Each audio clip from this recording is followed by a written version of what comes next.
folks. It's been a long time since we've seen these two men ever face each other one-on-one. You gotta go, I mean, you almost have to go years back. Probably prior to 2008. Last time we see these two men ever face each other one-on-one. And back in the 80s, these guys fought almost all the time. It's kind of like this old rivalry rekindled here tonight, just weeks before Pandemonium 12.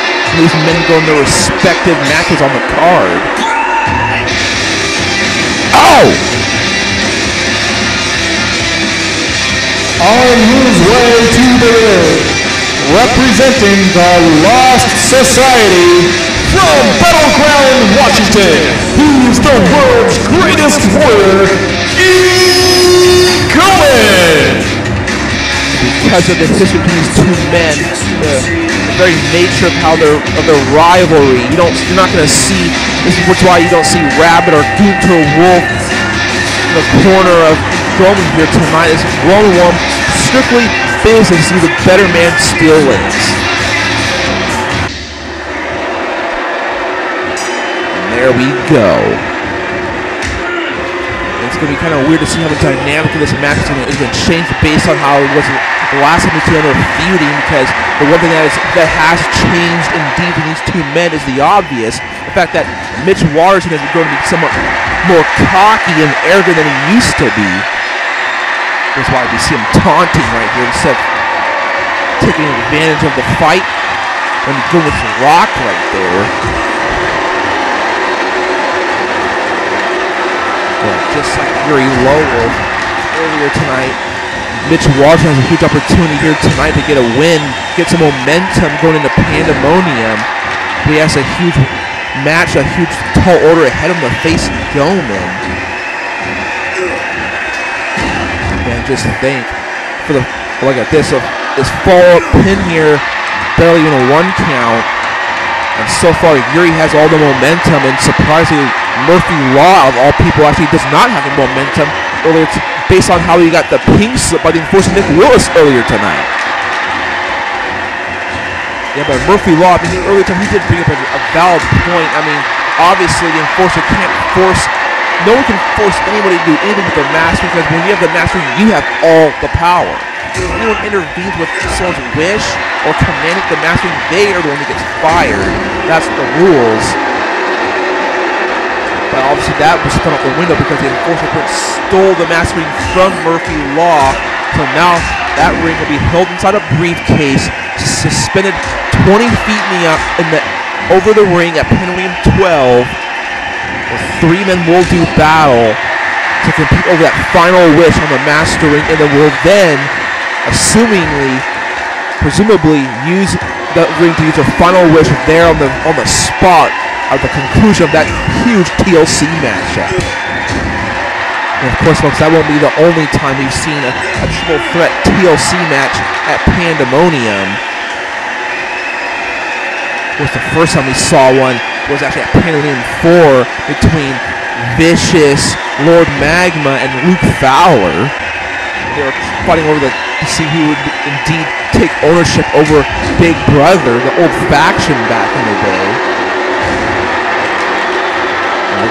Mitch Waterson actually able to evade that huge springboard by E.Goman, follow that huge scissors kick. Then to kind of chop up E.Goman here. E.Goman able to battle back right there. Oh, never mind. Hit that huge kick, taking down E.Goman. And now look at this. As you see Mitch Waterson kind of praising towards again the men that declared Mitch Waterson the chosen one. And oh, that turns him around, that huge DDT there. E.Goman not staying down yet. He's not down without a fight. With these huge punches. Oh, like I said, oh! E.Goman trying to mount a comeback, but Mitch Waterson taking it down, that huge spine buster. Once again, Mitch Waterson being arrogant and cocky, that taunt.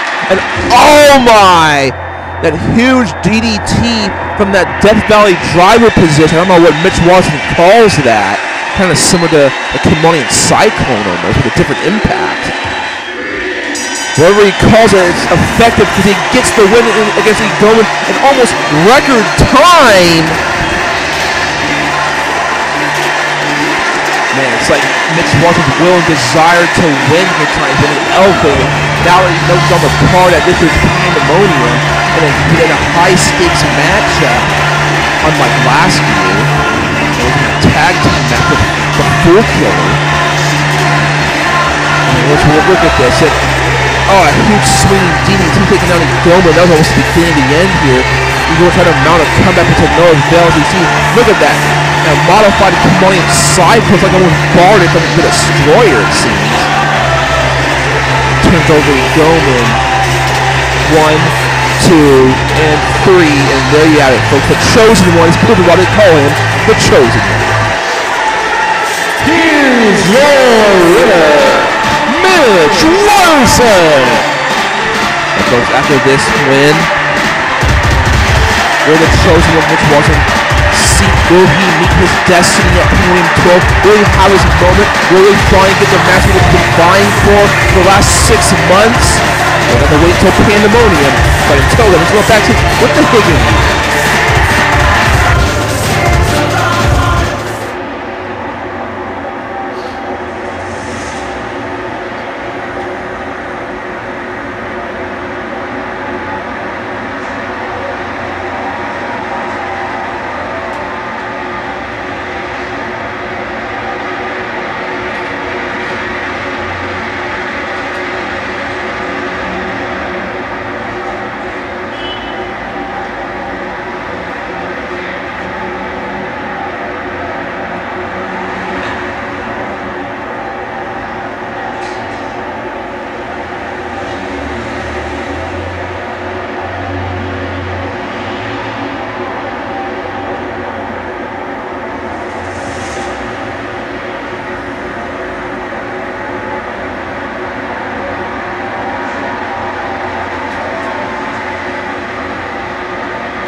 There he is.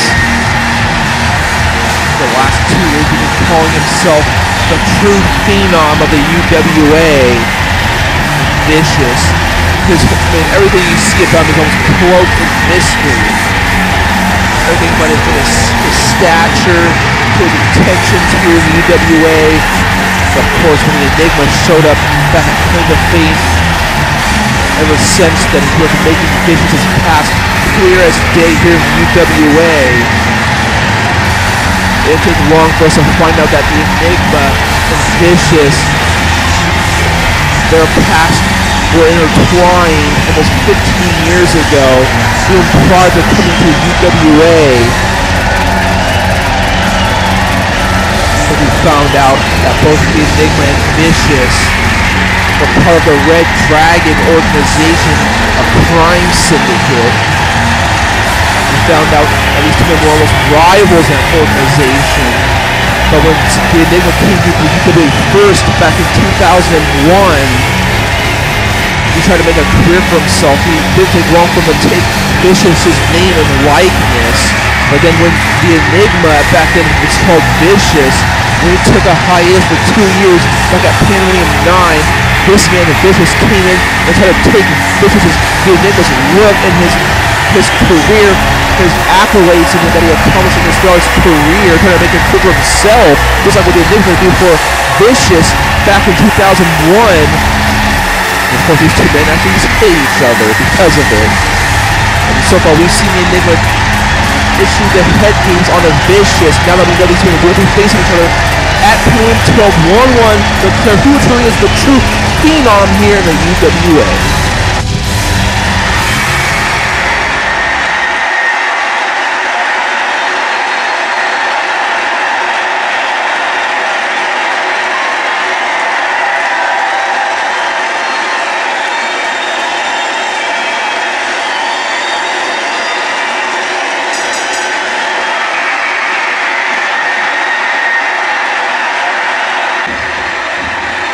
Oh, look at this. Vicious wasting no time to go for this jobber here at running DDT. Oh, look at this. And, oh, that huge choke slam. They're already be sailing for the end of this jobber here. And Vicious is trying to get into the head of the Enigma. Because obviously the Enigma and the Vicious never fought each other. Oh, he's going to go for the eternal rest here on this jobber. And that jobber's dead. Wait, Vicious, despite the fact that jobber's dead, he's not even done yet. Oh, let's go for the steps now. Oh, he's wheeling into the ring like it looks nothing. Huge combination. And he's clearly sending a statement to the Enigma. Well, it's kind of hard to say at this point. It's too early to tell who the better wrestler, who the better fighter, the better brawler, whatever you want to call it, is. But obviously, Vicious is trying to display that to the Enigma right now. Obviously, the Vicious is way more methodical with his opponent. Oh my! He's using those steps like a freaking weapon of mass destruction on this jobber here. It's that slam. That slam may have many names. But however, oh, look at this. It falls with that huge backbreaker. Oh, look at this. Throttle again. So they've done a huge choke slam. Oh, he's sitting for the end of this jobber here. If he turns it, oh, look at this. Yep, here it comes. We go for the Vicious footprint, it seems. And here it comes, he has him set up, and oh, what the fuck? How the fuck did that happen? Where did the Enigma come from? It's like the Enigma took the place of Vicious, and Vicious took the place of the jobber, and oh my goodness. The Enigma now is laying waste to Vicious here on the using those steel steps there. And Vicious once again going to count these head games on the Vicious. He's just appearing out of nowhere in a flash. Oh my god. Hits the last right. And the Vicious is pretty much just dead at this point. Oh, he's not done yet. Oh, let's go for God's hand choke slam. And turns about it. Oh, turns him into that huge choke slam. And the Enigma once again getting the last laugh on the Vicious here tonight. And it's like Vicious's power knows no limits. Now what is Vicious going to have to do to defeat the Enigma at Pandemonium?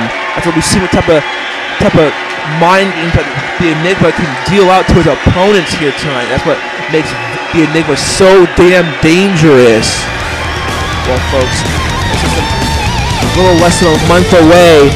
Pandemonium 12, live Sunday, May 6th in Charlotte, North Carolina from the Bank of America Stadium. We already have so many tremendous matches. We already have 9 matches announced on the card already. We learned tonight that Luke Fowler will face the Destroyer. We got the Gang Warfare match. And of course, don't forget the main event, folks.